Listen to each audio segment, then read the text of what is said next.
Hi there, my name is John Stevens, pastor of Zion Lutheran Church in Oregon City, Oregon, and we're part of the ELCA. And this is Dollar Store Children's Sermons, where we take a look at the lectionary text and we tie them to an item from the Dollar Tree. And today is what is today's for? November 16th. And November 16th, the 23rd Sunday after Pentecost. And this is for the narrative lectionary, and we're talking about swords into plowshares out of Isaiah's text. And the item I'm using is the same item that I'm using this week for the Revised Common Lectionary, and we're using Play-Doh. This idea of God taking something and creating something else out of it.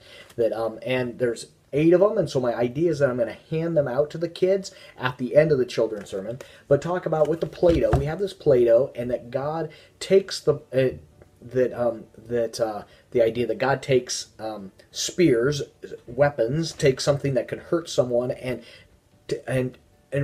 turns it into something that is productive out of food, just a whole different change, and that how God can do the same thing with us, that God can remold us, God shapes us, that when we come up and we dip the fingers in the waters of baptism, when we make the sign of the cross, we remind ourselves that God has claimed us. When we take bread and wine, we remember that God is continually at work in our lives and pours and showers God's grace upon us. And so that we hand these out to the kids so that they can remember that God molds them, God shapes them, God shapes them, and into this life, that God will take us, moving us from one thing into another. God is a faithful God that loves and cherishes and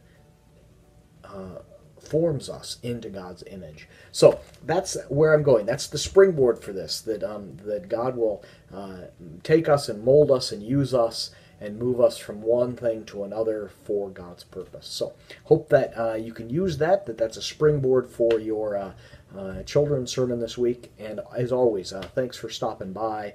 I hope you have a blessed week. And please remember to like, favorite, or subscribe. And have a blessed week. Thanks for stopping by.